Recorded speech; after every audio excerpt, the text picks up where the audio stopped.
Okay. Let's bring Wei Chizao into our conversation, and I'm just looking at. I did a lot. I studied philosophy, so I did a lot of Confucian and Mandarin and all that. And I know that this is part of the cultural and academic exchanges that China is bringing. In some of our universities, the Mandarin languages are being taught. But how accessible would you say is Chinese scholarship to Nigerian students from diverse regions?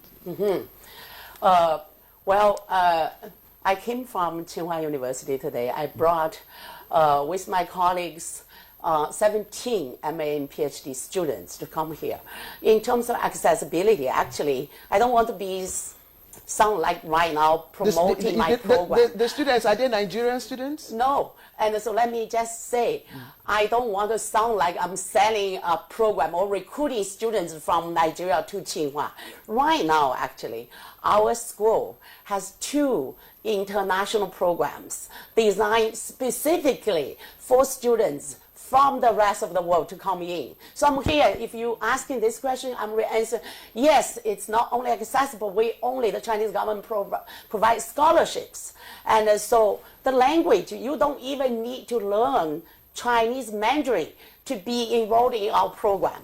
Tsinghua University, for example, of course this is only one example, has a program in digital journalism or financial journalism that's in English. So what else? So right now, actually, indeed, we are looking for students, especially students from the global south, to go to China to study. And I know that your country has a very young youth population. So yes, the opportunities are there. Just 2 months, last month, on a similar trip to Chile in Latin America, I spotted a young scholar, and he's interested in Xi Jinping's thought.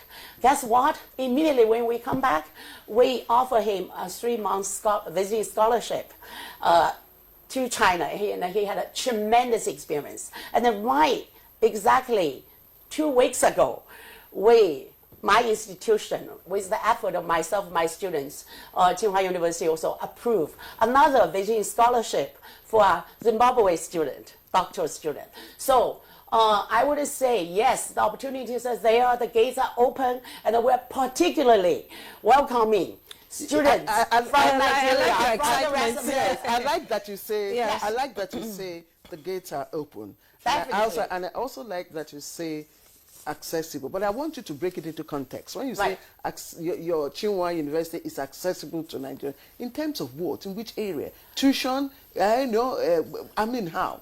Right. Can you break it down? Okay, in terms of area, all across, from the hard science, engineering, agriculture, to even traditional Chinese medicine. And then in the humanities, see, like my own school, it's specialized in media and communication. So we have digital journalism, we have financial reporting, we are in the process of even creating a new doctoral program in development studies, which, as you can imagine, will be targeting at countries from the global south. So that's wide opening areas of study. And then in terms of finance, of course, there might be some barriers, but the Chinese government do offer scholarships which students can apply. And also, relatively, compared to study in the West, in the US, or even Europe, some of the countries, they charge from students tremendous 3 times tuition fee, that kind of thing. In China, the fees are still relatively low. And language-wise, we provide training, as I say, summer programs offer English as the instruction language. So actually last time when I talked to this student who came from Chile, he said, all we need to do is to overcome our West-centric ideas. To get a higher degree, you got to go to the West. Now the table has turned. It's time for students in Nigeria, especially, because you are a huge country and you have good basic education to explore opportunities in China. Yes, indeed, Nigeria's educational system, is top notch. When Nigerians go outside the country, they excel. They come tops most of the time because of the foundation laid here by our educational system. And I've also seen on TikTok, on Facebook, Nigerians marrying Chinese and having children. Yes. And they come back. Yes, I've seen them marrying Chinese and having children, and the children speaking. The one I saw, the woman is married to an Igbo man, and the kids were speaking Mandarin and speaking Igbo at the same time, and she's also speaking Igbo. I think that is a way forward for our relationship. Intermarriage between Nigeria and China is going every day. Of course, that would be fantastic. The human beings already were mixing, right? Yeah. And also, just one more thing, speaking of education and the mixing or TikTok.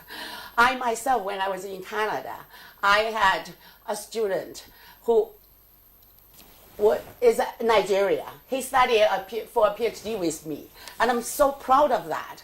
But today I'm back to China, Tsinghua University. So I'm looking for students coming there. And speaking about TikTok, do you know what's the most interesting story these days exploding in China? Is because we earlier on talked about U.S., right? And the U.S. talk about, how open they are. But because by January 19th, they are planning to ban, or either you sell TikTok or we ban you, right? And guess what happens? US youth were flooding into China's internet. They called the refugees. China, there's a very popular domestic social media platform called the Little Red Book. Exactly. So U.S. youth were coming to China.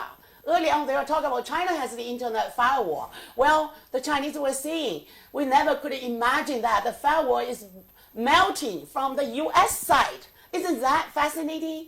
It's absolutely fascinating. I have to pause you there. Let's